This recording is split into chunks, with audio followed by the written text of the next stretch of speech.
Labadiena, gerbėmieji. Iš tikrųjų esu labai nustebęs. Galvoju, čia nieko nebus, nes mes turim varžybas.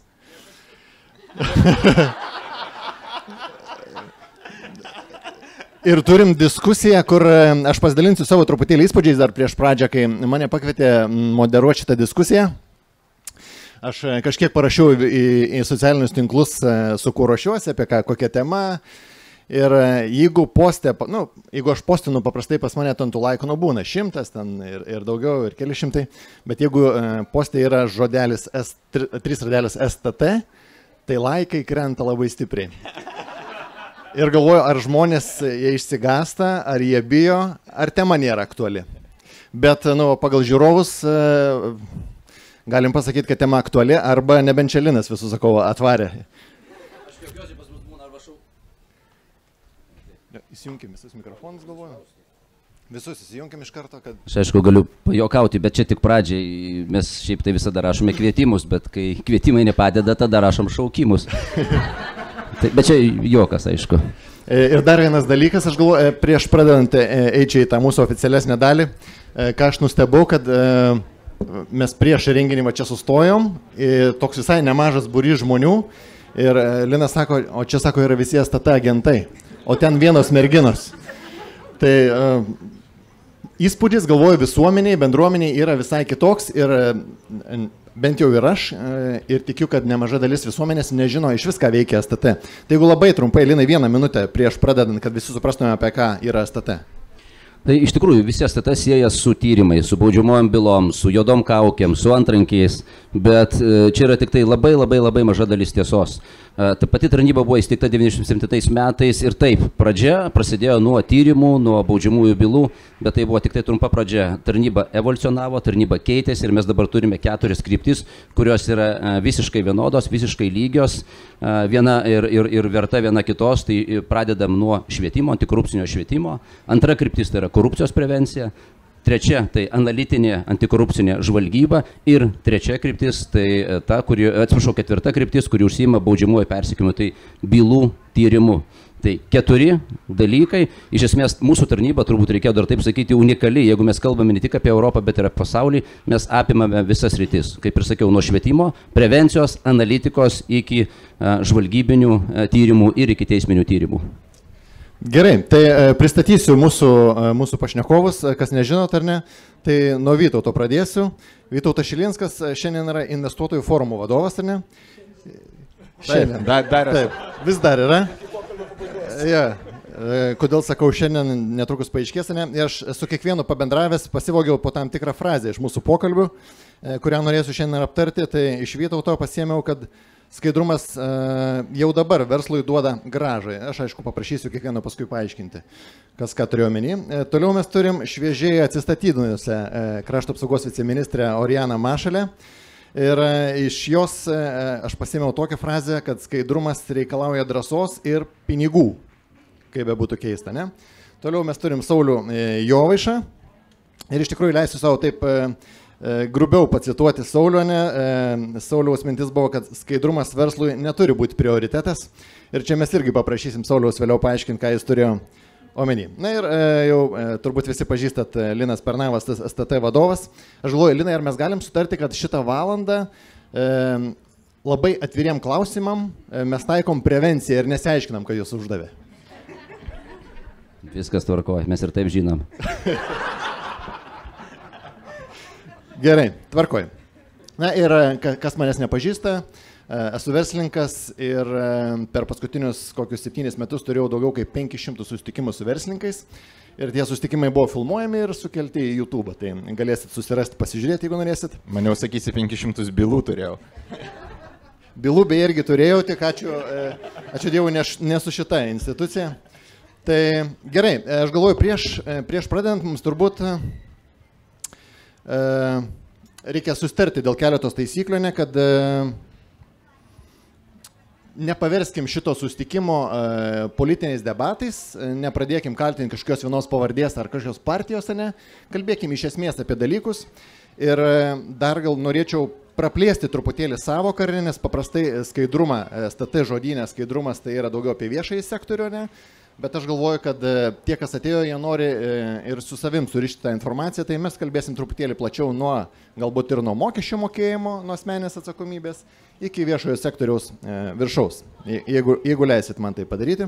Na ir dar prieš pradedant, aš irgi socialiniam tinkle parašiau, kas norėtų kokių klausimų užduoti ir daugiausiai klausimų ir laikų sulaukė toks keistas klausimas, tai kiekvieno greitai irgi labai trumpas atsakymas, tai pacituosiu žiūrovą, kaip jis parašė. Kaip paskutinį kartą jūs atsiskaitėt su meistriuku, kuris pataisė jums skalbyklę arba padažė sieną? Nuo Vytauto pradėkime. Per platformą. Ir išsikviečiau, ir per platformą atsiskaičiau. Tai nuolatos taip darau jo. Puikiai. Orijana? Aš seniai nebeatsiskaitinėjau, bet vyras tikrai per platformą kvietė. Aha. Sauliau? Esu atsiskaitinėjęs visaip. Tame tarp ir kešų. Tai buvo ir ne vieną kartą. Ir paskutinį kartą, kada reikėjo skaitinėti kešų, aš prisiminiau STT. Ir neprisiminiau, kokia yra suma, kiek galima kešų atsiskaityti. Tai dėl viso pikto paprašiau, kad sąskaitą išrašytų. Aš tada prisipažinsiu, aš neatsiskaičiau vakar niekaip. Mano 2 sūnus barberiai, kirpausi, tvarkiausi, bet nemokėjau. Jis niekada nemoka, iš tas terės. Na ir gerai, tvarka bus tokia, mes pereisim per kiekvieno pašnekovo tam tikrą istoriją, leisim sureaguoti tiek žiūrovam, tiek diskusijos dalyviam, taip pat paimsim klausimų iš auditorijos, man atrodo, ar mes ir gyvai transliuojam ar ne, tai jeigu kažkas mus mato tiesiogiai, irgi gali užduotos klausimus, mes turim, kas juos seka ir pabandysim juos sureaguoti kažkaip. Tai gerai, ir pradėkim, gal man norėtųsi pradėti nuo Orijanos. Orijana pačiai netaip seniai teko stovėti, kaip aš sakau, turbūt prie didžiausio pinigų srauto Lietuvos istorijoje, ar ne, ateinančio. Ateina į Lietuvą milijardai, nėra tiek buvę. Neateina, mes juos uždirbame. Ok, uždirbam. Ir iškilo toks klausimas, ar ne, pletkai, ne pletkai, bet man pačiam irgi teko susidurti, kad kviečiami rangovai įrengti, atlikti tam tikrus darbus, ar ne, ir ne visos kompanijos netgi buvo pakviestos sudalyvauti, pateikti pasiūlymą, kaip sakant, ne visi buvo pakviesti prie stalo. Kokią formą, kaip jūs atsirinkinėjat, ką kviesti, ar jums tas procesas atrodo skaidrus ir suprantamas visuomeniai? Irgi tas mano pirminis teiginys buvo, ne, kad skaidrumas reikalauja drąsos. Čia yra pirmas dalykas, kurio reikia. Ir kai turėjau galimybę dalyvauti šių projektų valdyme, tai neslėpsiu, labai aiškiai įsitikinau šitų žodžių prasme. Ir taip, Rūdininkų karinis poligonas, kuriame statoma šiuo metu didžiausias infrastruktūrinis projektas Lietuvos istorijoje, skirtas Vokietijos brigadai. Jo vertė yra maždaug 1,8 milijardo eurų, skaitant PVM. Jisai buvo suplanuotas, kad konkursas įvyks vienam rangovui, bus skirtas vienas rangovas, buvo kviečiamos tik tai lietuviškos įmonės. Ir kai mes atėjom iš tas pareigas, buvo pasakyta, tai tiesiog taip ir darom. Aš paskau, padėkit man truputį suprasti, kodėl mes taip darom dalykus, nes rizikų yra beprotiškai daug. Ir neslėpsiu, reikėjo turėti drąsos, stuburo, pasakyti, kad nedarysim kitaip. Ir šitoje vietoje dabar komplimentai šeimininkam, bet labai tikiuosi, kad ne dėl to mane čia pakvietėte, bet be STT palaikymo šitos drąsos nebūtume turėję. Nes būtent STT atėjo ir pasakė, žiūrėkit, yra kelios įmonės, dėl kurių yra priimti teismo sprendimai, ir atkreipkite tai dėmesį. Tos įmonės buvo planuotos kviesti dalyvauti konkurse ir mums tada buvo tokia irgi ir teisinė, ir moralinė dilema, kokį sprendimą priimti. Ir jeigu už nugaros nebūtų buvę tiek specialiųjų tyrimų tarnyba, tiek generalinė prokuratūra, tiek kitos institucijos, būtų buvę tikrai netaip drąsu tai daryti. Ir mes nesprendėme į konkursą nekviesti 2 įmonių, kurios turi teistumo korupcijos bylose ir vienos įmonės, kuri veikė priešiškose valstybėse. Ir tuo metu, kai priiminėjom tą tikrai nelengvą sprendimą, neslėpsiu, prisimenu labai gerai tą momentą, ten vyksta diskusijos, kaip čia teisiškai, kaip čia viską tvarkyti, kaip čia tai atrodys. Aš uždaviau vienintelį klausimą. O kokios yra mūsų vertybės? Ne teisė, ne pinigai, ne greitis svarbus tokiam projektam, bet kokios yra mūsų vertybės ir kokios valstybės mes norim. Ir šitas klausimas, manau, yra tas, kurį mes kiekvieną momentą ir turim prisiminti. Kokios valstybės mes norim ir kokius žmonės turim už nugaros, turim šalia, kurie mums padės siekti to. Tai čia tas pirmas apie drąsą. Okay. Jeigu kažkas norit kažką sureaguoti labai į temą, turit kažką ką pasakyti, tai galit kilstat ranką, mes pabandysim pasimti klausimus. Va čia sėdintis, ar ne, kokios jums kyla mintis, ar teko susidurti su tokia situacija, kai jums reikia turėti drąsos, kai sprendimas nėra akivaizdžiai skaidrus, reikalauja labai daug paaiškinimų. Man atrodo, Vytautas yra irgi dirbęs, ar ne, viešajam sektorėje. Tai... Aš daug istorijų turiu ir vieną irgi prisiminiau apie drąsą, kur kas būna, kai jos pritrūksta. Ir irgi situacija buvo panaši pradžia to, kad STT davė rekomendaciją darbo inspekcijai, kad vengti korupcijos. Žinome, kad yra rizika, jeigu darbo inspekcija, įsivaizduokit, inspektorius naudojasi savo įrankiais, aš prieš tai ministerijoje, socialinės apsaugos ir darbo dirbau, imtų tam, kad kyšių susirinktų. Tai, sakykime, eina per visur ir tikrina, ar atitinka reikalavimus ar ne, ir jeigu netitinka, deda į kišenę ir eina toliau. Tai blogai, reikia išvengti to. Ir kas gavosi, kad STT parekomendavo, kad reikia išvengti. Ir tada praktikoje, kaip įgyvendino inspekcija, inspektorius pasakojo, kad žiūrėk, sako Vytautai, važiuojam tikrinti, dirba kažkas nelegaliai ant stogo, be šalmo, be lemenės, be nieko akivaizdu. Mes, sako, negalime sustoti dabar ir jo patikrinti, mes turime grįžti atgal į būstinę, parašyti prašymą, kad mes matėme tokią asmenį ir norime važiuoti ten tikrinti, po savaitę susirinks komisija, jie apsvarstys, jeigu tenkins mūsų prašymą, tada jis įrašys į sąrašą objektų, kur mes galime važiuoti tikrinti ir po mėnesio mes galėsim atvažiuoti. Tai toks buvo procesas nelegalaus darbo patikrinimo ir inspekcija padarydavo apie 4000 per metus. Tai šiai dienai padaro apie 8000 ir kai klausiau, kodėl negalėjo, sakė, mums STT neleidžia, reikalauja, kad mes taip darytume. Aš greitai pas STT sakau, kažkaip netikiu, kad jūs taip reikalaujat. Sako, palauk, išsiaiškinsim. Tai STT reikalavo vieno dalyko. Sakė, žiūrėkit, kad neįtų ir nesirinktų pinigų iš verslo, mes paprašėm vieno dalyko, kad praneštų į būstinę, kad užeinu tokiu tai adresu. SMS-o, sako, užtenka.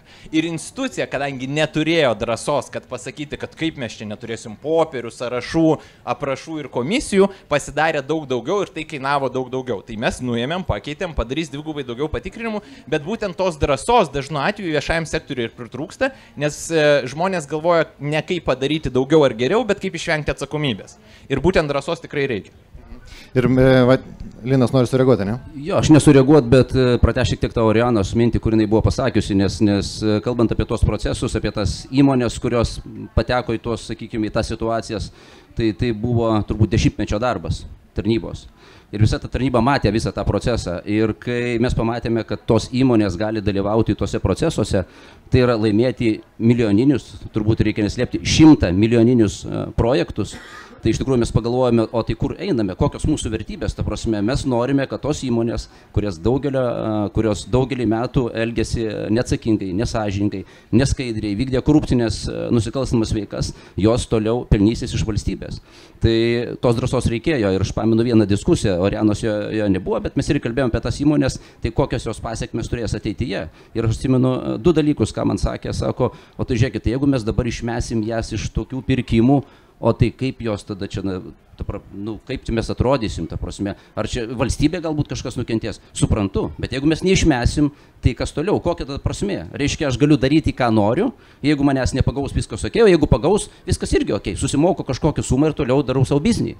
Ir antras dalykas, aš nepamenu, kas toj mūsų auditorijoje pasakė, o tai jūs nebijot? Ir aš atsimenu, mano pavaduotojas buvo Egidijus Radzevičius, aš buvau ir generalinė prokurorė buvo, tai labai paprastas atsakymas, nebijom, o ko bijot?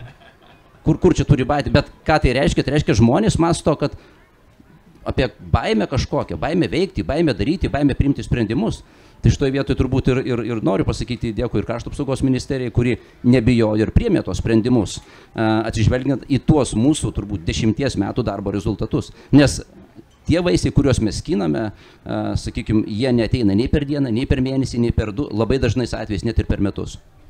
Taip, Aš truputį apie tą baimę pakalbėti noriu, kad fragmentuoto ir tokiai labai emociškai realybei labai sunku yra suprasti, kas yra kas. Ir labai sunku atskirti, kur yra herojai, o kur yra apsimetėliai. Ypač, kai dabar kiekvienas gali būti savo mediją kanalu, kiekvienas gali labai daug investuoti savo gražų įvaizdį, formuoti neva gerą reputaciją, yra labai sunku suprasti, kuo pasitikėti, o kuo ne. Ir kas sako tiesą, o kas tavim galbūt manipuliuoja.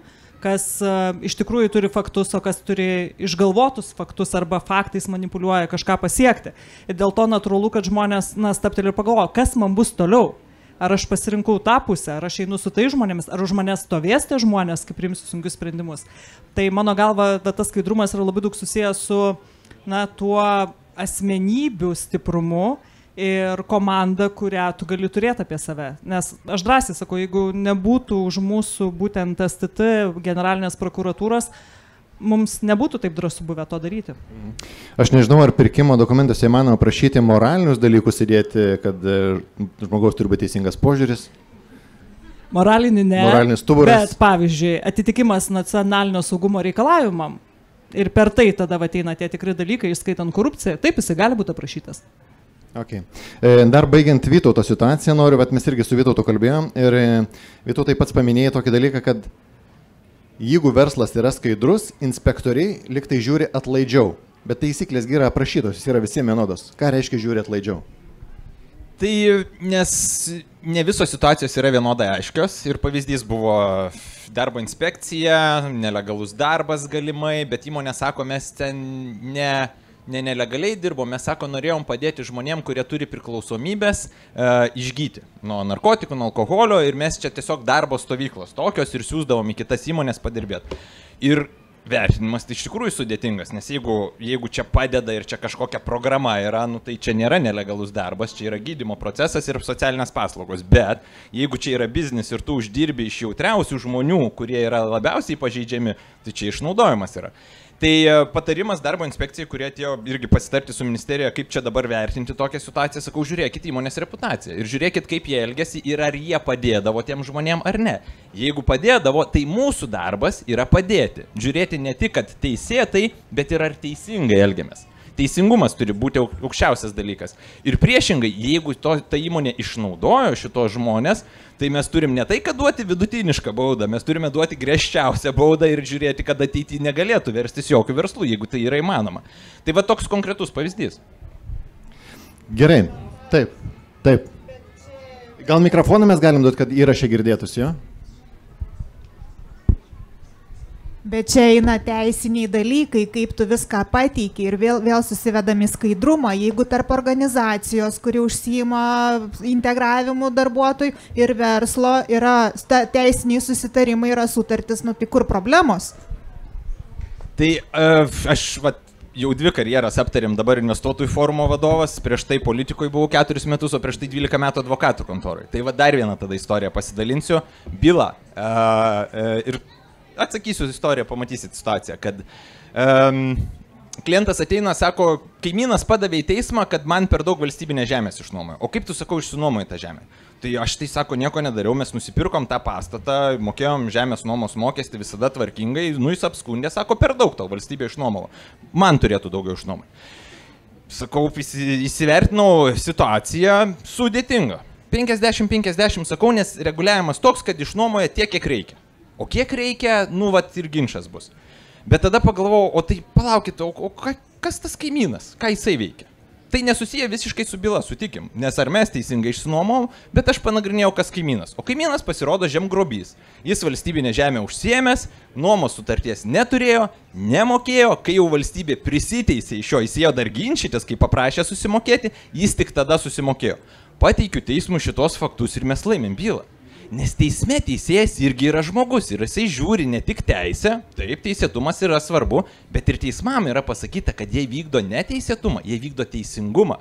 Ir teismai ir teisėjai irgi žiūri, tai kas istorijoje yra gerėtis ir kas blogėtis. Ir jeigu kita pusė yra blogėtis, jie nelinkia padėti. Ir yra krūva istorijų, kur teisėjai išradingai išaiškina teisę, ne tik inspektoriai, todėl kad jie mato, kad taip yra teisinga. Dar klausimų turim? Gerai, viešasis sektorius ne pats savo turbūt nebūtų korumpuotas, jeigu verslas jam nepadėtų sukurti situacijų. Tai ir Sauliaus jau dabar prašysiu pasiaiškinti, nes Saulius, Saulius pasakė, kad verslui skaidrumas neturi būti prioritetas. Jo, čia taip noriu įsiterpti kiekvieną iš jūsų pasakymą iš verslo pusės. Mes turime labai prastą verslo įvaizdį, prie ko visko visi prisidėjom. Įtariu, kad aš irgi. Nes visi verslininkai vagiai, kaip žinia, tie, kurie esate verslai, jūs irgi. Nes iš principo priori, jeigu ateina verslas į viešąjį sektorių su, reiškia, vykdyti rangą ar kažkokį tai paslaugą ir panašiai, reiškia, iš karto įtarumo tam tikras momentas atsiranda, nes verslininkas jis negali būti moralus, jis negali būti etiškas, jisai turi būti jam svarbiausia babkės ir tiek žinių ir jisai visą tai pamena po savimi. Ir aš tikrai mačiau daugybę verslininkų, kuriems svarbu yra moralė, tėvynė ir kiti dalykai ir kurie visai kitaip žiūri verslus, bet pats tas įvaizdis yra labai sudėtingai, kaip čia, nulenkiamas arba pakeičiamas.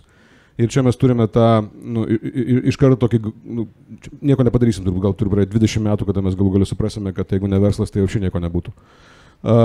Bet grįžtant prie teiginio apie tai, kad verslui skaidrumas neturi būti prioritetas, aš manau, kad verslui skaidrumas yra higieninis faktorius. Tiesiog laikymasis tam tikrų teisės aktų yra higieninis faktorius, nes kitu atveju tai yra per daug galvos skausmo ir tu negali fokusuoti savo dėmesio į tai, kam tu sukūrė šitą organizaciją arba kam egzistuoja verslas apskritai. Tai yra, ar koks ten bebūtų tas tikslas, nesvarbu, ar tai yra pinigai ar kažkokie kitokios misijiniai dalykai, bet iš esmės tai yra, jeigu mes ateiname su nuostata, kad verslas yra vagiai, reiškia mes visuomenės spaudimas verslui yra, tu žiūrėk, ar tu esi pakankamai skaidrus, pinigus rytoj uždirbinėsi. Žmonės teisingai pastatysi sistemą, teisingai sukursi rytoj, reiškia, produktyvumo užsiimsi rytoj, efektyvumo, reiškia, lėšų pamatavimo ir panašiai, rytoj užsiimsi, dabar žiūrėk, ar tu skaidrus, jeigu tu atėjai į viešąjį sektorių. Ir va čia yra tas pats atvejis, aš nežinau visiškai tų subtilybių, kada yra ten vienintelis rangovas arba vienintelis tiekėjas paslaugos, ten, reiškia, nedaug tų dievė. Bet kaip, pavyzdžiui, ar man šiaip labai įdomu, žiūrėkit, Lietuva maža šalis. Kaip čia, kai jau pradedi su kažkuo valgyti šašlą, tai nevalgyti šašlo su svarbiais žmonėm yra sunku. Ką aš turiu galvoje?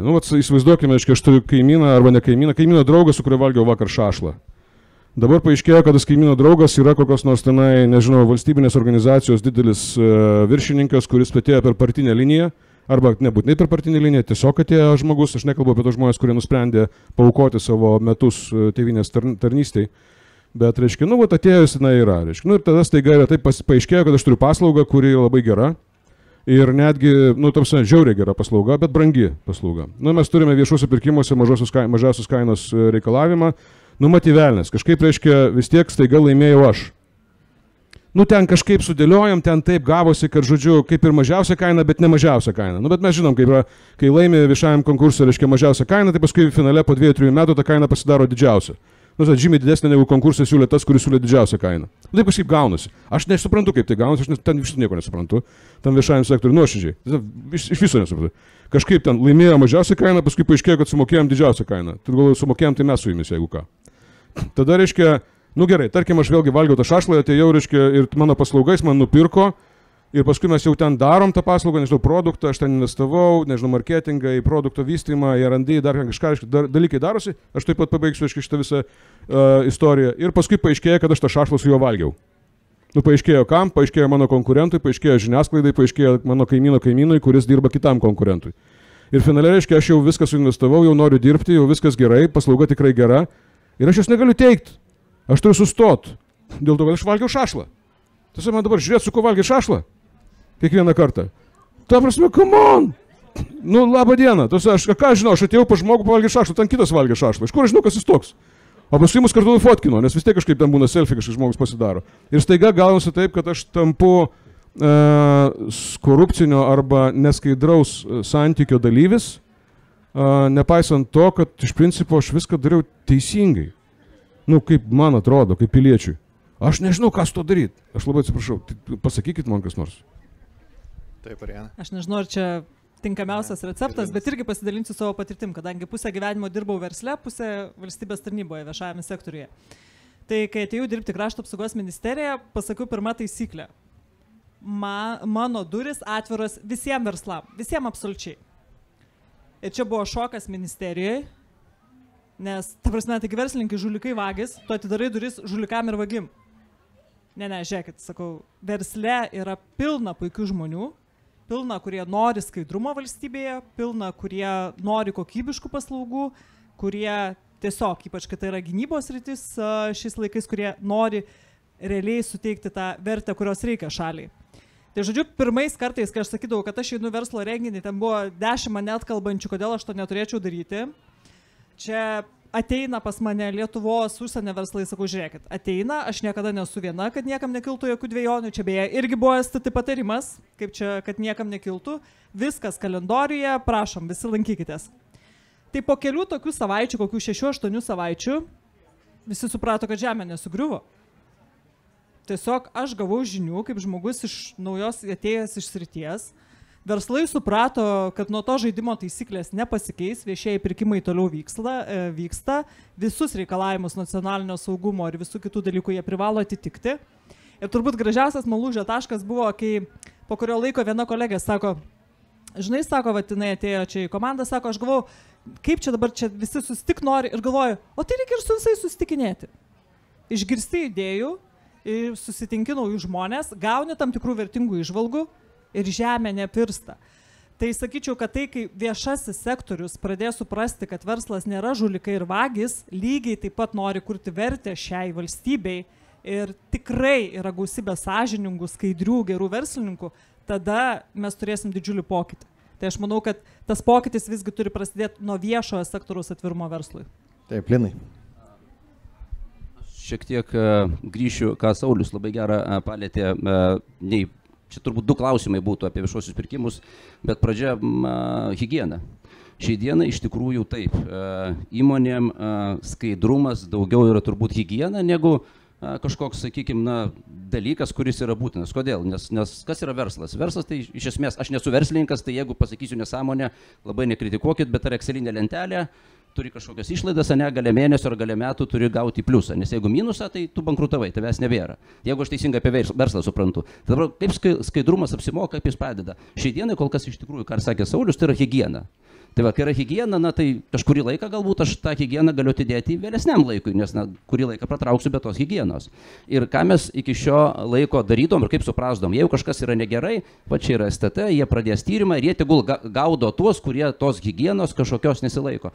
Bet aš pradėjau galvoti, o kodėl mes negalime pažiūrėti į šitą iš kito kampo, o kaip paskatinti įmonės, kaip būti skaidriu, sakykime, tą buvimą monetizuoti. Kaip jį paversti, sakykime, galutiniu tuo pliusu, dėl ko įmonės, dėl ko verslas apskritai yra. Ir tada pabandžiau revizuoti, o kas yra mūsų valstybė, ar apsimoka būti skaidriu. Ir yra tokių dalykų, kurie, sakykime, tokie epizodiški, na, muitinė turi, jeigu aš neklystu, vadinasi neskaidrių tiekėjų sąrašas. Na, reiškia, jeigu tu neskaidrus, tave dažniau tikrins ir, sakykime, gal kažkokių kliučių turėsi, jeigu tu užsiimi tarptautinę prekybą, logistiką. Valstybinė mokesčių inspekcija turi irgi tam tikrą sąrašą neskaidrių mokėtojų, aš pavadinimą galbūt netiksliai pavadinsiu vėl, na, į tą sąrašą turbūt neverta patekti. Konkurencijos taryba vėlgi yra, sakykime, ten tam tikros išlygos, jeigu tu dalyvauji kažkokiuose neteisėtose procesuose, tu gali apie tai informuoti, praneš, galbūt baudos negausi ar bus sumažinta. Tai mes turim tokių epizodinių dalykų. Ar yra pasaulyje panašių dalykų? Taip, yra ir JAV, ir UK, ir Skandinavijos valstybėse, bet ko mes neturime sistemos vieningos. Tai kas yra ta skaidri įmonė ir kokią iš to gaunu naudą? Aš asmeniškai galvoju, jeigu mes turėtume vieną kažkokią sistemą, kur aš galiu patekti kaip skaidri įmonė, atitinkantis muitinės kriterijus, valstybės mokesčių kriterijus, mokesčių inspekcijos, kitus kriterijus, ir jeigu aš tampu to sąrašo dalimi, aš galėčiau gauti kažkokias privilegijas, sakykime, viešuose pirkimuose, galbūt gaunant valstybės paramą, dalyvaujant kažkokiuose projektuose, gauti greičiau leidimą veikti, statyti, daryti ir panašiai. Tai aš matyčiau čia tam tikrą išeitį, kur mes turėtume fokusuotis. Ir galbūt tada tai taptų ne higiena, o verslo dalimi, kuris, sakykime, ta dalis man leistų greičiau gauti pelną arba didesnį pelną gauti. Okay. Taip.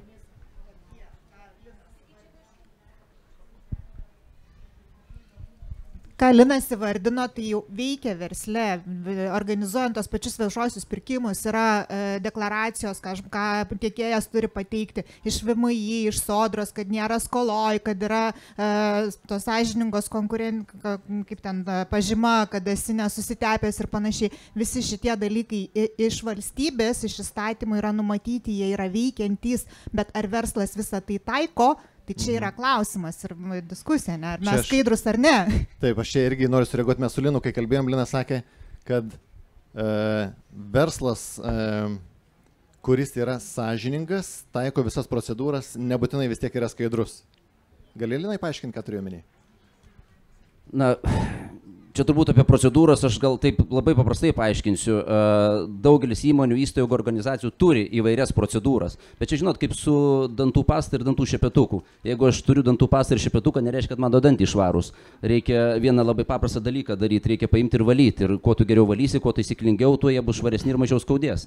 Tai čia su tom visom tvarkom ir taisyklėm turėti yra viena, o padaryti, kad jos veiktų, yra kita. Ir čia labai gera pastaba iš tikrųjų jūsų buvo, kai aš norėjau pasižiūrėti, kokios tos naudos yra, iš tikrųjų reikėjo labai gerai padirbėti, kad surasti visas tas naudas, kur tie yra sąrašai, tarkim, muitinės sąrašų viešai, jeigu aš neklystu, jų nėra, VMI sąrašai yra, viešųjų pirkimų tarnybos yra, bet ar negalėtų būti sąrašas viešas, kur įmonės, įstaigos, organizacijos, viešasis sektorius matytų, kas yra patikimas arba skaidrus verslas, kas nėra skaidrus verslas, kokius iš to naudas tu gali gauti, ką negali, ko reikia verslui, reikia greičio, ne?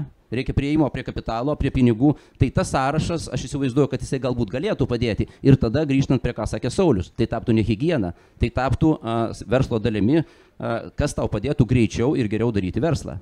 Aš dar norėsiu reaguoti. Aš apie naudas, kad verslui reputacija jau šiai dienai yra svarbi ir kai kuriam verslui tai rūpi. Ir ne visiems tas yra tiesa, kad tu turi, jeigu verslas yra, nežinau, smulkus ir ant išgyvenimo ribos, jiems svarbu išgyventi iki kito mėnesio, o ne galvoti apie skaidrumą ar ten kažką tais. Bet jeigu imti ir mūsų, aš atstovauju dabar investuotojų forumą, tai vienas iš kriterijų yra gera reputacija. Mano darbas dabar kaip vadovo, aš vaikštau per įmonės, jos turi būti didelės ir geros reputacijos ir valdyba sako, nu nežinau, šita įmonė, ar mes norėtumėm su jais prie vieno stalo sėdėti ar ne. Ir būna, kur sako, žinokit, su jais nenorėtumėm. Nes skaidrumas, priešingas žodis, kas yra, tai nežinau, purvinumas ar ne, tai ar norėtumėt su murziai sėdėti prie vieno stalo, tai turbūt, kad ne. Ir tai irgi yra tam tikra kaina, kuri ne visada atsispindi Exceliuose. Ir šiaip jau versle yra netgi, gal sakyčiau, reputacija svarbesnė negu dirbant su valstybe. Nes valstybė paprastai žiūri tik tais tos formalius reikalavimus. Ar pažymos yra, o verslas turi galimybę pasirinkti, sakyti, žinot, girdėjau, ten apgavo tuos, apgavo nuos, žada vieną, padaro kitą, šitų nesirinkim, jie nėra skaidrus. Nes skaidrumas yra ne tik apie procedūras, aš irgi edukavausi, ką tai reiškia. Skaidrumas yra, kad tu darai tą, ką deklaruoji. Jeigu tu sakai, kad mes padarysim laiku, tinkamai, rūpinamės tais ir anais dalykais, nežinau, aplinkosauga žmonėmis, o darai priešingai, tai nėra skaidrumas, tai yra priešinga tam. Okay. Kas čia yra iš verslo? Galit pakelti ranką? Okay. O iš viešojo sektoriaus? Supratau. Erikai, nepamiršk, kad buvo šaukimai išdalinti. Okay. Aš dar į Sauliaus noriu tą šašlyką sureaguoti. Aš universitete ir visose vadybinėse knygose, vadovėliuose buvau nuo pirmos dienos mokamas Build Your Network. Plėsk savo kontaktų tinklą, su visais susipažink. Nu ir aš šiandien sakau, 500 susitikimų, ne? Šiandien jau dabar pažįstu ir STT vadovą, ar ne? Labai daug pažinčių. Kaip jūs organizuojate tą santykį, eidami per organizacijas, per institucijas, nes jūsgi visus pažįstat, jūsgi neišsitrinat draugų telefonų, jie jūs pažįsta, jūs turit gerą santykį. Kaip jūs išlaikot tą, kaip jūs sureguliuojate tą santykį, kad nepaslysti, nepasitarti, kad ant jūsų nesupyktų. Jūsgi nenorit susipykti, nežinau, su savo buvusiais draugais. Ar iškyla tos dilemas, vat kas nueinat į viešąjį sektorių? Mano turbūt dilema buvo pati šviežiausia, taip geriausiai prisimenu, turbūt gal geriau už Vytautą. Aš savo buvau priėmus labai paprastą sprendimą, kai gavau pasiūlymą dirbti viceministre. Aš nekeisiu savo gyvenimo būdo ir neatsisakysiu žmonių, su kuriais aš bendravau iki šitų pareigų. Nes jeigu buvo žmonės, kuriais aš pasitikėjau, kurie pasitikėjo manimi, tai vadinasi, aš noriu ir toliau juos matyti savo gyvenime. Tie, kurie ateina į tavo gyvenimą dėl tavo pareigų, irgi turėjau labai aiškiai. Na, matau, kas kaip atsiranda ir kodėl atsiranda. Ir tada kaip čia geriausias lakmuso popierėlis būna, kai paskutinę dieną eini pareigas. Oi, čia geras testas, čia senas patyręs politikas man sakė, suprasti, kas esi paskutinę dieną koridoriuose. Tai pabūsiu nekukli, man patiko mano paskutinė diena. Aš supratau, kad laikytis to principo išlikti savimi, pasitikėti žmonėmis, kuriais tu pasitikėjai daugybę metų, mėnesių, kartu įsileisti naujas draugystės, naujus santykius, tai yra labai labai vertinga ir paprasta. Tai manau, kad čia va tas va kriterijus išlaikyti pasitikėjimą, sukurti tą didesnį ratą, jis yra pats svarbiausias. Taip, Saliu. Aš taip pastebėjau tokį keistą, kaip kalbant apie networką, aš kada gal sugalvojau, kad niekada nesinaudosiu savo networku. Na, ta prasme, ypatingai, taip jau atsitiko, kad aš pažįstu irgi daug tų visų, reiškia, didelių žmonių atseit Lietuvos kontekste, tai galvojau, ne, jeigu tenai koks nors ten šitą, sakys, mane bandys nupirkti ten kažką, mano paslaugas nupirkti, aš ten neįsiu. Iš tikrųjų, gavęs labai daug pasiūlymų, kvietimų dalyvauti ten visokiose, viešajam sektoriui, turiu galvoje, ministerijos, dar kažką. Esu pasakęs, ne. Dėl to, kad aš nenoriu veltis to visą dalyką, aš nežinau, kaip su juo tvarkytis, aš nemoku. Aš nemoku tvarkytis su tokiu, korupciniu santykiu. Tiesiog manęs nieks neišmokė, taip kad atsitiko. Aš nei iš ten labai sąžininkas, nei iš ten kažkas labai geras, tik nemoku. Mokėčiau, tai gal eičiau, nežinau, bet tiesiog nemoku. Tai bet aš paskui supratau, kad aš nebeturiu šansų teikti paslaugų viešajam sektoriui. Nes aš tavse visus pažįstu. Tai ką man dabar daryti? Ir aš čia tavse, prašau, rimtai. Susitikim po to, gerai, ačiū labai. Tai man pagalba svarbi yra, aš labai vertinu. Bet jeigu jūs, aš negalėsiu jums paskui paslaugos teikti. Tiesa, jūs sakėte iš verslo, tai viskas gerai. Tai ne, bet čia yra, tai yra ta problema. Iš tiesų, paskui tiesiog paėmė, supranti, kad tai yra abiejų atsakomybė. Tai yra atsakomybė to žmogaus, kuris kviečia mane, lygiai taip pat kaip ir mano. Tai yra ir jeigu aš tiesiog žmogus kviečia, jis manim tiki ir aš tiesiog turiu užtikrinti kokybišką paslaugos teikimą. Ir tiek žinių, ta prasme, daugiau nieko, bet va, tas lūžis tam tikras turėjo įvykti, kad turėjai savo pasakyti, kad palauk, čia ne tik tavo, čia yra jūsų abiejų, reiškia, jo rizika tokia pati kaip mano, važiuojam. Labai trumpą istoriją turiu. Čia man buvo, kadangi irgi labai platų kontaktų ratą turiu ir ypač iš verslo srities. Ir vienos įmonės, kuri dalyvauja karinės infrastruktūros vystyme, direktorius sako, einam pietų. Aš jau einu tuo metu pareigas, sakau, mes šiaip daugybę kartų esam kartu pietavęs, sakau, ne, negaliu, nebent dar bus keli kartu žmonės iš kitų verslo įmonių, su kuriais mes pietausim. O jis taip irgi, tiesiog mes pažįstami daugybę metų. Dabar aš atsistatydinau iš pareigų, vakar gaunu jo žinutę, tai dabar jau galim pietų, o dabar vat jau galim pietų. Taip, aš jau galime labai trumpai iš tikrųjų. Yra tokia labai gera britų, sako, politinė konvencinė išmintis. Sako, amžinų priešų ir draugų nėra, yra amžini interesai. Ir jeigu atvirai, aš tą perskaitęs buvau jau kažkada senai, bet nelabai supratau. Bet kai pakilau iki, sakykime, tikrai aukštų pareigų, paskui kai leidžiausi, dabar vėl pakilau, aš supratau prasmę šitos žinutės. Ir ne dėl to, kad aš direktorius, bet iš tikrųjų aš renkuosi, su kuo aš kalbu, su kuo susitinku. Ir tą jau darau, matyt, kokiu 10-15 metų labai atsakingai. Ar aš klystu? Taip, būna, kad suklystu. Ar būna, kada tu turi bendrauti, su kuo tu neturi ir nenori bendrauti? Taip, būna, bet kai aš turiu pasirinkimo galimybę, aš vis tik tai renkuosi. Tai mano patirtis buvo tokia, kad mačiau, kad daugelis žmonių viešajame sektoriuje žiūri, kad dirbti taip, kad neliktų kalti. Ir tada, jeigu nesusitiksi, nedarysi ir nepadarysi, tai neliksi kaltas. Tai aš nusprendžiau, kad reikia pasimti atsakomybę ir pasimti riziką ir nežiūrėti, kaip nelikti kaltu, bet kaip padaryti ir jeigu kažkas ateis ir paklaus, kad galėčiau paaiškinti žmoniškai ir suprantamai, kodėl tas ar anas sprendimas toje situacijoje buvo geriausias. Ir ką žinau, ir man atrodė, kad tai yra teisingiausias dalykas, ir nes aš ir teismuose laimėdavau per tai, kad ne eiti, kad per teisingumą, kad procedūros ar kažką, bet ne per teisėtumą, tai yra formalumus, bet teisingumą, kad tai buvo teisingas sprendimas. Ir problema gal buvo net ne ta, kad su kuo bendrauti, nebendrauti, o pavyzdys, aš vieną iš lyderiaujančių įmonių norėjau pakviesti dirbti kartu su ministerija, tai sakė, kad, Vytautai, žinokit, prastas jūs klientas kaip valstybė, nenoriu, sako, jūs nežinot, ko norit, procedūrų krūva, ten pirkimai, vieni dalykai, kiti, nenoriu, mes dirbam su verslu, mes su valstybė neinam, yra ten, žinai, kas eina, tu su jais ir reik dirbti, bet eina paprastai su valstybė dirbti tokiu atveju tie, kurie ne tai, kad koncentruojasi į paslaugos kokybę, bet kurie koncentruojasi į biurokratijos atitikimą. Tai teko pačiam sėdėti ir dirbti tą teisinį darbą kažkiek tais, ir nes net nebuvo galimybės pasamdyti tų, kurie dirba gerai. Ir geriausių Lietuvoje. Tai biškiai apmaudu yra kur patobulėti. Okay. Linai, čia dar aš noriu pasiklausti pačio. Atsivesti savus einant į naujas pareigas laikoma nuo nepotizmo, ar ne? Ir iš tavęsgi reikalauja rezultatą ne kažkada, o dabar. Ir faktas, ką daro vadovai, atsiveda savo komandą. Netgi ir pačio komandą, jeigu panagrinėti, yra žmonių, kurie, matau, eina per instituciją su pačiu, ne? Kaip čia šitoje vietoje tvarkytis, ne? Kai tu nori savo komandą vestis, konkursai užtrunka, o tavo rezultatą reikia daryti dabar. Čia yra iš tikrųjų dilema ir čia nereikia slėpti, kad kiekvienu atveju kaip iš tikrųjų daryti. Pasakysiu, ką aš renkuosi. Aš darau viską pagal tas procedūras, kurios yra. Kai kuriais atvejais jos yra kvailos, sudėtingos, negeros, bet, pavyzdys, sakykime, kai specialių tyrimų tarnybos direktorius baigia savo darbą, tą pačią dieną visi 3 jo pavaduotojai irgi tampa bedarbiai.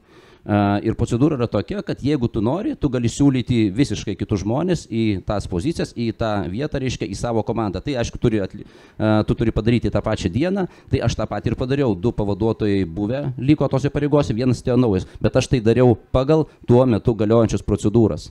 Antras dalykas, kokia taisyklė aš vadovaujuosi, aš niekada nerenku visos komandos, tą komandą renka mano komanda. Aš renkuosi tik tai savo, tiesiogiai pavaldžius asmenys, bet vėlgi tos asmenys aš privalau rinktis pagal galiojančias procedūras. Ar visada lengva tai padaryti ir sakykime, kai kada jos taip jos varžo, tos procedūros, bet taip jau yra. Bet turbūt sakyčiau taip, kad man šiai dienai pavyksta dar. Gerai. Sauliau, tu esi vadovų konsultantas, ne? Taip. Ar gauni klausimų iš vadovų ne tik tai verslo vadybos, bet ir moralės klausimais, kaip jam vienokioje ar kitokioje situacijoje pasielgti ir ar tau netrodo, kad mūsų verslas kartais per daug nusismulkina, kaip sakant, pats esi pasakęs, per mažai vagia. Jo, per mažai vagia. Jeigu jau vok, tai normaliai, čia keliasdešimt tūkstančių vagia, tai kas čia per vagystę. Mesgi matom netgi, ta prasme, ir buvusių verslininkų arba kaip čia vis dar biški verslininkų, kurie yra valdžioje. Kas čia per vagystės? Smulkmenos. Bet jeigu taip iš tiesų, tai aš taip jokas jokais, bet aš manau, kad didžiausia vagystė valstybė viešajam sektoriui yra nekompetencija. Ir manau, kad didžiąja dalimi nekompetencija yra fantastiška terpė sukurti korupcinius ryšius arba korupcinį santykį.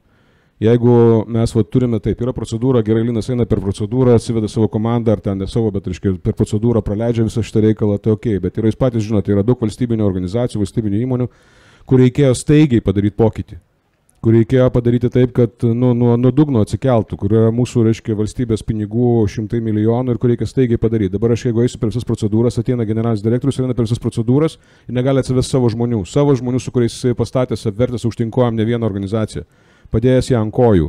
Jis to negali padaryti, tai yra per ilgai užtrunka. Tai objektyvu, taip yra taisyklės, tvarkos, visą kitą, suprantu viską, bet negali. Reikia šiandien, o aš galėsiu po pusės metų. Pusės metų ten nieko neliks ką atkasinėti.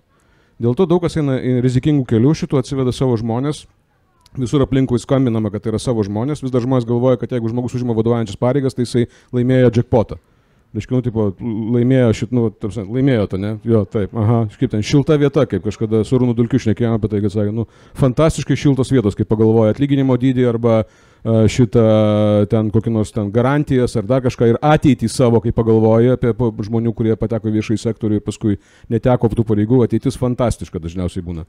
Tai tas visiškai nepanašu į šiltą vietą, tai žmonės ateina, rizikuoja galbūt ir savo reputaciją ir galbūt tam tikrais niuansais tvarkoje, bet reikia padaryti dalykus. Ir čia jeigu vis dėlto dažnai atsitinka taip, kad vienas kelias yra eiti per procedūras ir nebūtinai pasamdyti geriausius, nes negali su geriausiais ateiti. Kodėl negali pasamdyti geriausių, nes ten atlyginimai, viešas sektorius, tralele. Tada reiškia, arba dar vienas gudresnis dalykas, kur visai neseniai esu turėjęs 3 atvejus, kada manęs, atsakant į tavo klausimą, Erikai, sakė, žinok, man paskambino ir sakė, reik paimti. Ir čia iš viešo sektoriaus organizacijos, aš galvoju, kad taip nebebūna Lietuvoje. Būna, kažkas iš politikos, kažkoks ten ožys iš partijos, paskambino, sakė, reik tą paimti. Ir žmogus paėmė. Ir aš žiūriu į negaliu patikėti. Protingas, stiprus, teisingas žmogus paėmė. Dėl to, kad mažiau galvos skausmo paimti, negu nepaimti. Ir jisai pažiūrėjo pragmatiškai, reiškia, normaliai visiškai per Williamą Jamesą, taip sakant, pragmatizmo filosofiją. Geriau paimsiu. Mažiau skaudės. Kitas žinau, kuris nepaėmė. Ir paskui neduok tu Dieve. Ir čia va dalykai irgi. Tada būna taip, kad tenka paimti arba einant per procedūras nepaimti teisingų gerų žmonių. Tada tie geri žmonės, pavyzdžiui, užsiminėja pirkimais, neturi kompetencijos to daryti, pirkti teisingai, pirkti protingai, pirkti naudingai organizacijai, valstybei, perka taip, kad nebūtų kalti. Jo. Ir tada turime fantastišką terpę. Tipo, ateina, reiškia, versliukas kažkoks tai, sako, žiūrėk, nu tugi žinai, čiagi bus gerai. Nu, tas, kadangi nežino, ar bus gerai, jam sako, bus gerai, jis sako, gerai. Ir dar žino, kad gaus atkatą. Atsiprašau už nelietuvių kalbą. Nu, ta prasme, gal ir negaus, bet vis tiek viltis yra. O gyventi reikia. Ir reiškia, jisai tada daro sprendimą apie tai, kad pirkimas įvyksta, atkatas būna, nebūna. Čia kitas klausimas, bet atsitinka tas terpė, kur neteikiama paslauga, nesukuriama vertė. Mes prarandam pinigus kaip valstybė, kaip viešojo sektoriaus. Va čia yra problema, aš manau. Skaidrumas taip. Skaidrumo užsiimam, normaliai susitvarkom, bet svarbiausia, verslai yra verslo interesai, tačiau mes negalime dirbdami verslą su viešuoju sektorium, negalim realizuoti savo verslo interesų, jeigu anoj pusėje yra nekompetencija. Ir čia va, tai yra duobė. Gerai, Oriana, trumpai. Aš, kadangi mano teiginys šiandien apie skaidrumą buvo, kad reikia drąsos ir pinigų, ir jau Saulius šiek tiek tą pinigų dalį palėtė, tai noriu ją pavystyti. Žiniasklaidoje buvo aprašyta istorija, tik taip kažkaip tyliai, kaip vienas aukštas pareigūnas pasirašė kelių 10 milijonų sprendimą už šeimos savaitgalį viename Lietuvos kurorte. Ir žmogus... per mažai, kaip sakė. Jo. Taip. Tai vat apie ką Sauliau ir kalba. Ir žmogus iš savo pajamų negalėjo savo šeimos įsivežti į kurortą ir jam tai atrodė didžiulė prabanga, kad jisai gauna tokią dovaną. Ir manau, kad kitą vaduosiu irgi dažną iliustraciją, kur man dažnai tenka su viešojo sektoriaus žmonėms diskutuoti, sako, o čia normalu, kad valstybės įmonės vadovas, valstybės valdomas įmonės vadovas uždirba daugiau už ministrą. Mano pirmas atsakymas taip, antras atsakymas bet ir ne. Nes mūsų ir ministrai uždirba per mažai, mūsų Seimo nariai uždirba per mažai, mūsų valstybės tarnautojai uždirba per mažai. Tai mes vat gyvenam tam skurduko mąstymo tokiam rate, visą laiką galvojam, kaip čia kuo mažiau visiems mokėti, vietoj to, kad galvotume, o kaip uždirbti daugiau? Ką valstybė gali padaryti, kad uždirbtų daugiau?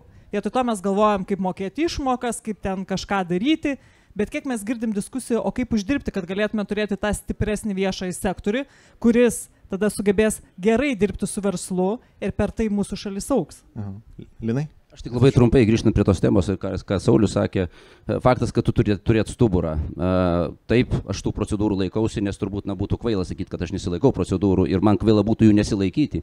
Bet ne pirmas vadovaujančios pareigas užimu ir aš visada turėdavau diskusiją su, sakykime, taip mano darbdaviais apie mano komandą. Ir pagrindinė, sakykime, toks, turbūt negaliu sakyti reikalavimas, bet pageidavimas būdavo, kad aš dirbu su savo komanda. Reiškia, jeigu manimi pasitikė, mane priima, reiškia, aš dirbu su ta savo komandą, kurią aš atsivesiu tuo būdu, koks yra teisėtas, ta prasme, koks numatytas, kalbant apie tą instituciją, kur aš dirbu, bet jokių žmonių man niekas nevedžios ir nedėlios. Tai per tą, tu turi turėti tą stuburą. Jeigu ne, labai paprastai pasakai, tai tada ieškokit kito, aš einu kitur. Bet vertybių, aš 30 metų, daugiau kaip 300 metų tarnauju valstybei ir peržengti per tą savo vertybės, eiti į kompromisą su savo vertybėmis, aš manau, tikrai mes to daryti neturėtume. Bet labai yra sunku neišeiti kompromisą, jeigu tu nesi finansiškai užtikrintas. Ir kiek žmonių gali priimti drąsius sprendimus, neturėdami finansinės pagalvės ir neturėdami galimybę susitaupyti, turėti tam tikrą finansinį šeimos saugumą, kol bus tam tikri sunkesni etapai, jie neišvengiamai bus. Mūsų laikas šiaip į pabaigą, tai aš noriu, kad mes nepamirštumėm ir dėl ko susirinkom, ar ne? Labai gražiai čia užrašyta vis dar, ne, kad skaidrumas apsimoka, bet sutikit, kad daugeliu tai skamba kaip labai deklaratyviai, kaip marketingas ir kaip netiesa, ne? Tai ar galit šiandien pateikti pavyzdžių, kaipgi apsimoka būti skaidriam? Kas man iš to, jeigu aš skaidrus? Nuo Lino gal pradėkime jo. Žiūrėkit, tai kalbėkime apie konkrečius pavyzdžius, ką Oriana pradžioje paminėjo. Įmonės, paminėjo konkrečias tris įmonės, taip apie pavadinimus galbūt šiandien šnekėkim, kurios galėjo dalyvauti pirkimuose, 100 milijoniniuose pirkimuose. Jos šiandien juose nedalyvauja. Kodėl? Todėl, kad jos suteršė savo reputaciją, jos vykdė tam tikrus nusikaltimus, už kuriuos jos buvo nuteistos. Ir priešingai tos įmonės, kurios ilgą laiką investavo vienaip ir kitaip, daugiau arba mažiau, arba bent jau nedarė, sakykime, korupcinių nusikaltimų, nedirbo neskaidriai, jos šiai dienai tose pirkimuose dalyvauja. Ir netgi paimkim tik krašto apsaugos sistemą, kur bus investuota per ateinančius turbūt 50 metų milijardai. Tai vienos įmonės ten negalės būti, kitos įmonės tenais galės būti. Aišku, mes galime kalbėti apie tarptautinius pavyzdžius. Dieselgate'as 15 metai, Airbuso korupcinio, sakykime, pavyzdys, Walmartas. Mes tų pavyzdžių galime rinkti ir ta prasme, jų yra tikrai daug. Tai mano galva apsimoka. Bet ar visiškai apsimoka, aš turbūt čia dėčiau labai tokį klaustuką. Kol kas mano galva tai yra daugiau higiena.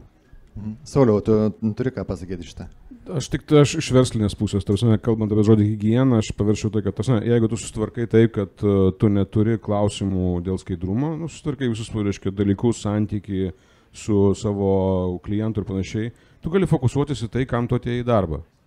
Fokusuotis į savo darbą, kurt vertę, daryti babkės, ten nežinau, kurt vertę visuomeniai, savo darbuotojams arba kitiems stakeholderiams, viskas ok. Tai čia manau, kad šitas dalykas yra svarbiausias, tai yra jis apsimoka tuo atveju, jeigu tau jisai neknisa smegenų. Jeigu skaidrumas tau knisa smegenis, jis tau neapsimoka. Bet jeigu jis tau neknisa smegenų, nes tu esi patologinis nusikaltelis, tai viskas ok, bet čia ačiū Dievui yra žmonės, kurie tu užsiiminėjęs, žino savo darbą gerai. Bet jeigu tu esi sąžiningas ir ok, reiškia, su savo vertybėm ir su visuomenės vertybėm ir susitvarkai, tu gali fokusuoti savo dėmesį į tai, kam tu atėjai į darbą. Viskas, tada tikrai apsimoka. Tai tiesiog neknist savo smegenų dalykais, kurie nesusiję su tuo. Mano vienas klientas labai gerai padarė. Pasakęs, klausiu, ką jūs padarėte, kad jums paėjo?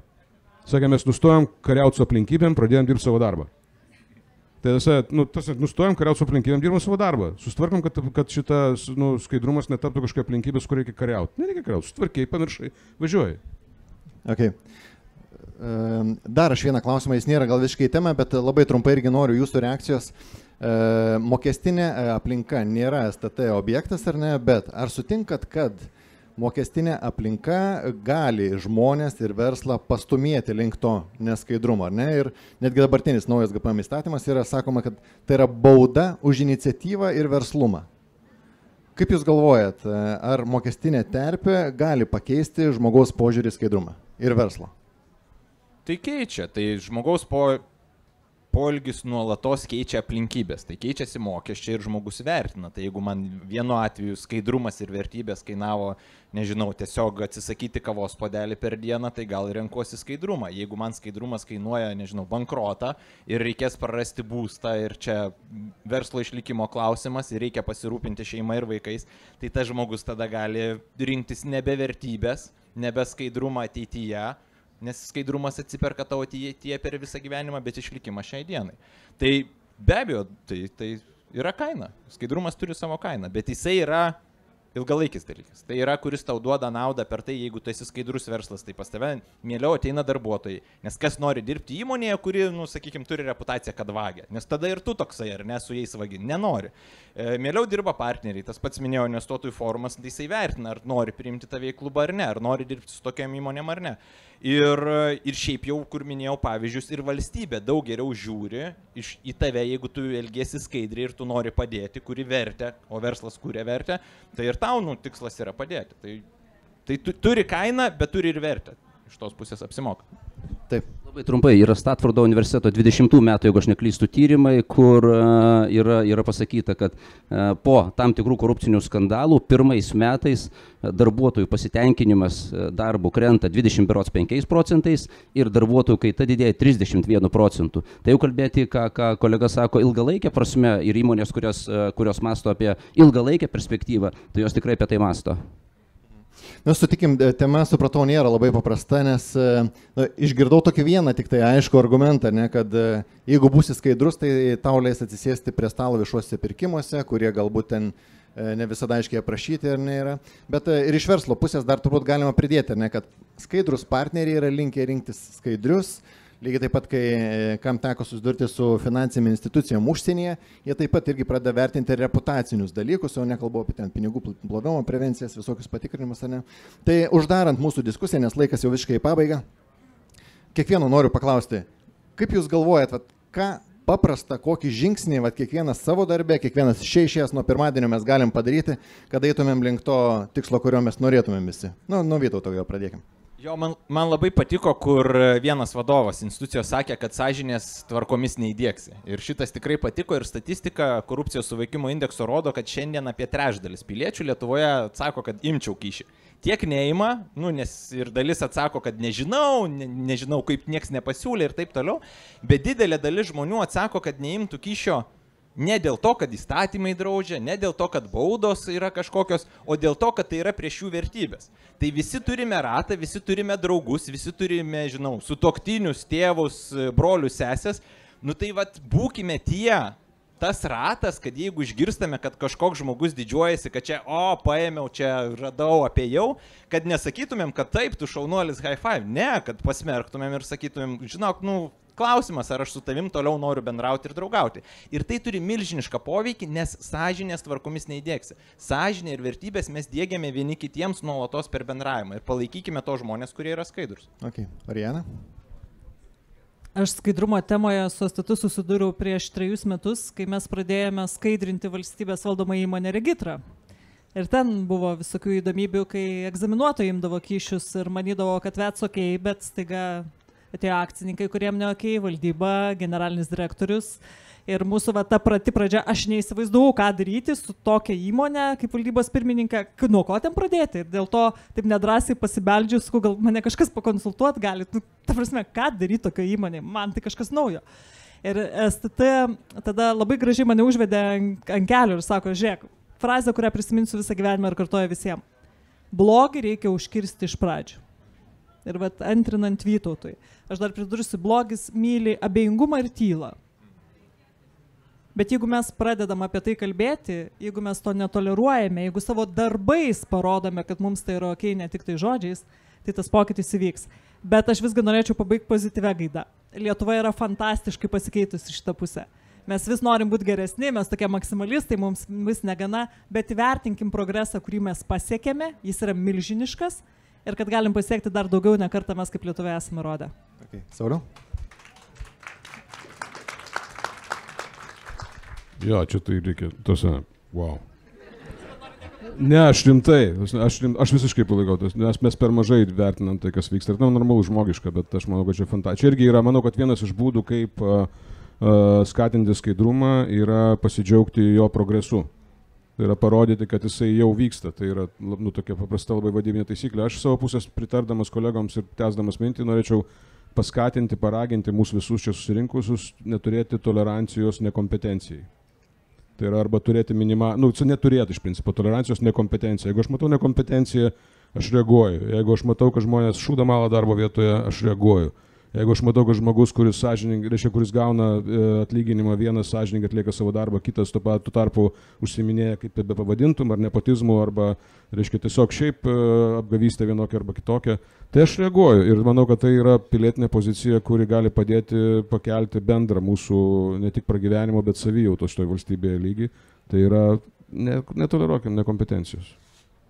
Irlinai? Aš grįšiu tuo, ko pradėjau, klausai manęs, tai kas tai yra specialiųjų tyrimų tarnyba. Tai iš tikrųjų mus visi ir supranta, tie, kurie tyriam, tie, kurie dedam antrankius, sulaikom ir panašiai, bet aš galvoju, kad mes turime tą įrankį, baudžiamąjį persekiojimą.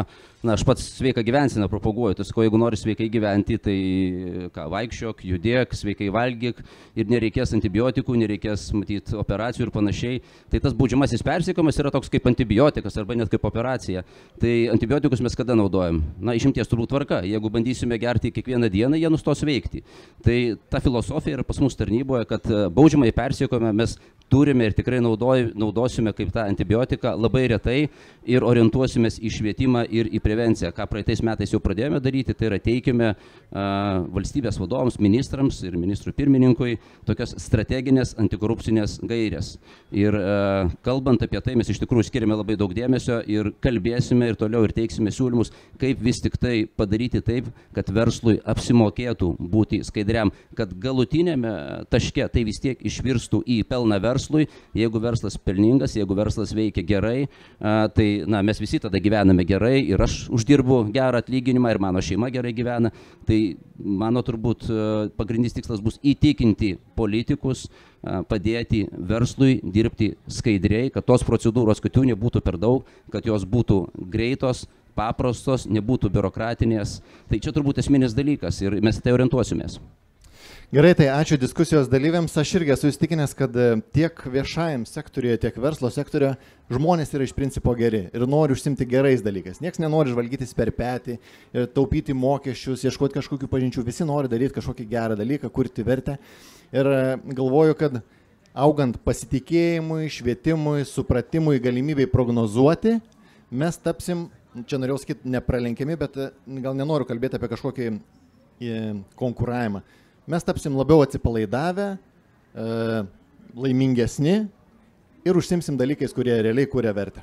Tai ačiū visiems, kas atėjote. Aš tikiu, kad dar diskusijos dalyviai čia pasiliks, galit prieiti, užduoti klausimus. Ačiū visiems.